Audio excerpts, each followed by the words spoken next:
ఆంధ్రప్రదేశ్ రాష్ట్రంలో గత 5 సంవత్సరాలు జగన్మోహన్ రెడ్డి ప్రభుత్వం మద్య విధానంలో మరి ఏ రకంగా అస్తవ్యస్తం చేసి దోపిడీ చేసినటువంటి పరిస్థితుల్లో మరి ఆనాడు ప్రభుత్వ ఆదాయం కోల్పోవడమే కాకుండా అనేక మంది ప్రాణాలు కూడా పోయినటువంటి పరిస్థితి. అక్రమ అలాగే పనికిరానటువంటి బ్రాండ్స్ని ఆయన ప్రమోట్ చేసుకుని సొంత ఆదాయం పెంచుకున్నాడు, అక్రమంగా దోచుకున్నాడు. ఇవాళ దాని మీద విచారణ కూడా పెద్ద ఎత్తున జరుగుతూ ఉంది. ఈరోజు దీన్ని ప్రజలకి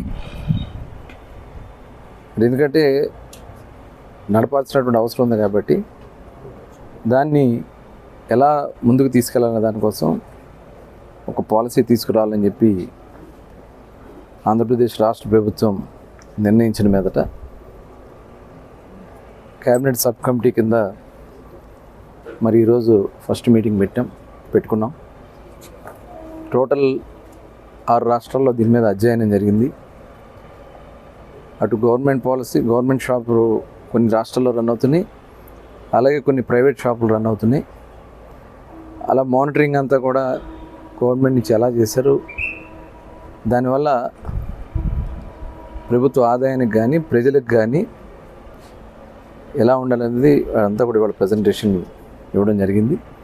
దీని మీద సబ్ కమిటీ మరి 1-2 సిట్టింగ్స్లో దీన్ని ఒక కంక్లూజన్ తీసుకొచ్చి మరి ఒక మంచి పాలసీని ఆంధ్రప్రదేశ్ రాష్ట్రానికి అందించాలని చెప్పి ఆలోచన చేస్తున్నాం. అతి త్వరలోనే పాలసీని అమలు చేయడానికి కావాల్సినటువంటి పాలసీ డెసిషన్స్ అన్నీ కూడా ఒక 1 వీక్ లోపే చేయాలని చెప్పి నిర్ణయించుకోవడం జరిగింది. అవసరమైతే 1-2 మీటింగ్స్ అయినా పెట్టుకుని వీళ్ళని తొందరగా దీన్ని కంక్లూడ్ చేయాలని కూడా నిర్ణయించుకోవడం జరిగింది. అక్టోబర్ 1 నుంచి కొత్త పాలసీ వస్తుంది, లేకపోతే చూస్తున్నాం అది మ్యాక్సిమం దాన్ని. ఎందుకంటే ఇవాళ మేము ప్రజలకు ఇచ్చినటువంటి హామీల్లో ఆ రోజున ప్రధానంగా అన్ని బ్రాండ్స్, ఇవాళ గతంలో జగన్మోహన్ రెడ్డి సొంత బ్రాండ్స్ పెట్టుకున్నారు రాష్ట్రంలో. రేపు అన్ని బ్రాండ్స్ని తీసుకురావాలి, రీజనబుల్ ప్రైస్కి తీసుకురావాలి, అట్లాగే క్వాలిటీ లిక్కర్ అందించాలని ప్రిన్సిపల్స్గా పెట్టుకుని ముందుకెళ్ళడం జరుగుతుంది.